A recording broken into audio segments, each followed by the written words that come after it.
এবারকার নির্বাচনের তফসিল আপনি জানেন যে গণঅভ্যুত্থানের পরে মানুষের যে বিপুল প্রত্যাশা সেই প্রত্যাশার একটা চাপ আছে আগামী জাতীয় নির্বাচনে এবং মানুষ এ পর্যন্ত গত 17 বছর ধরে নিজের দল এবং প্রতীকে ভোট দেওয়ার জন্য মানুষ কিন্তু অপেক্ষা করছে। দুর্ভাগ্যজনকভাবে সেই সুযোগ আমাদের আসেনি। এবারকার ফেব্রুয়ারিতে আরেকটা নতুন বিষয় যে আমরা এবার একই সাথে ফেব্রুয়ারির নির্বাচনের দিন আমরা জুলাই জাতীয় সনদ বাস্তবায়নের ব্যাপারে যে গণভোট সেটাও একই সাথে অনুষ্ঠিত হবে। এটা বাংলাদেশের গত 54 বছরের ইতিহাসে জাতীয় নির্বাচন একই সাথে গণভোটের মধ্য দিয়ে বাস্তবে বাংলাদেশ একটা নতুন একটা গণতান্ত্রিক অভিযাত্রার পথে হাঁটতে পারবে এবং আমি বিশ্বাস করতে চাই কিছু চ্যালেঞ্জ আছে, কিছু ঝুঁকি আছে, সব কিছু ঐক্যবদ্ধভাবে মোকাবেলা করে আগামী ফেব্রুয়ারি 12 তারিখে আমরা জাতীয় নির্বাচন এবং জুলাই সনদের আমরা তার পক্ষে আমরা হ্যাঁ ভোট দিয়ে আমরা বাংলাদেশ তার গণতান্ত্রিক অভিযাত্রার পথে হাঁটতে পারবে এবং এটা বাংলাদেশের ইতিহাসে একটা গুরুত্বপূর্ণ মাইল ফলক হিসেবে এটা চিহ্নিত হবে। কিছু চ্যালেঞ্জ আছে, এখনও পর্যন্ত আইন শৃঙ্খলা পরিস্থিতি, জননিরাপত্তা, ভোট কেন্দ্রের নিরাপত্তা, ভোটারদের নিরাপত্তার ব্যাপারে পুরোপুরি আশ্বস্ত হওয়া যায়নি। আমরা দেখছি অনেকগুলো জায়গাতে বিভিন্ন দলের প্রার্থীরা সংঘাতে যুক্ত হচ্ছেন, কিছু সশস্ত্র মহড়ার ঘটনাও আমরা দেখতে পাচ্ছি।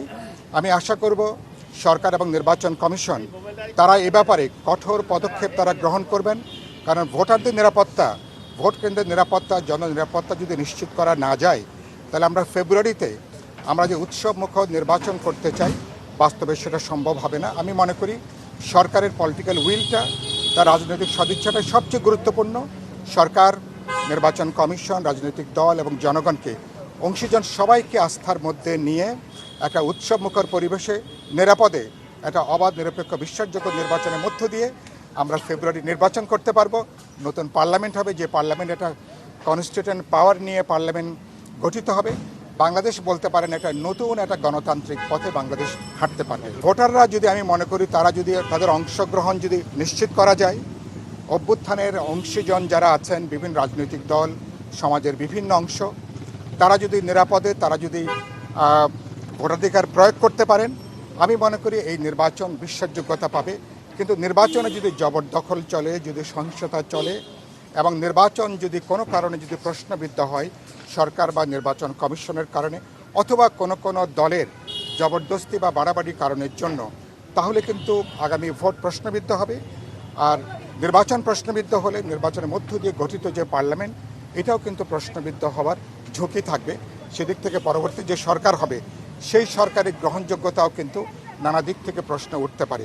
আমি আশা করি সকল পক্ষ, বিশেষ করে রাজনৈতিক দলগুলো, রাজনৈতিক প্রতিযোগিতা থাকবে কিন্তু প্রতিযোগিতাকে কোনো ধরনের রাজপথে সহিংসতায় আমরা নিয়ে যাব না।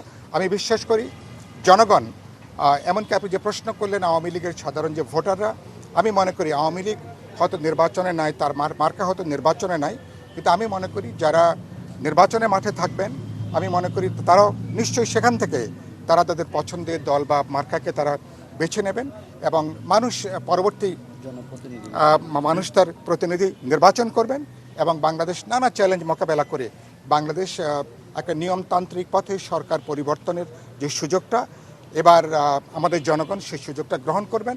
এখানে সরকারি ভূমিকাটা সবচেয়ে গুরুত্বপূর্ণ। সরকারকে তার নিরপেক্ষতা পুরোপুরি নিশ্চিত করতে হবে। সরকারে যদি কোনো কারণে পক্ষপাত দুষ্টতা দেখা যায় তাহলে কিন্তু সরকারকে ঘিরে নানা প্রশ্ন দেখা দেবে।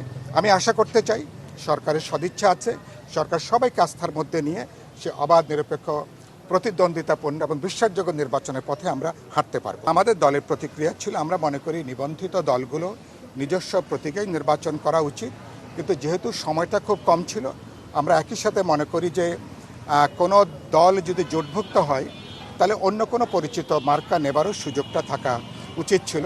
হ্যাঁ, এবার ধরেন যে দলগুলো নতুন নিবন্ধিত হয়েছে, মার্কার বেশি পরিচিত হয়নি, সে দলগুলোর জন্য আলাদা মার্কা নেওয়াটা, নিজের মার্কা নিয়ে নির্বাচন করাটা একটু ঝুঁকিপূর্ণ, কোনো সন্দেহ নাই। কিন্তু যখন আপনি নিবন্ধিত দল তখন তো আপনারা ইন্ডিপেন্ডেন্ট পলিটিক্যাল আইডেন্টিটি নিয়ে যখন আপনি নির্বাচন কমিশনে গেছেন, নিবন্ধন হয়েছে, মার্কা দেওয়া হয়েছে, তখন তো আপনার মার্কায় নির্বাচন করাটা আপনার রাজনৈতিক দায়িত্ব এবং নৈতিক এবং ইথিক্যাল মোরাল একটা দায়িত্ব আছে।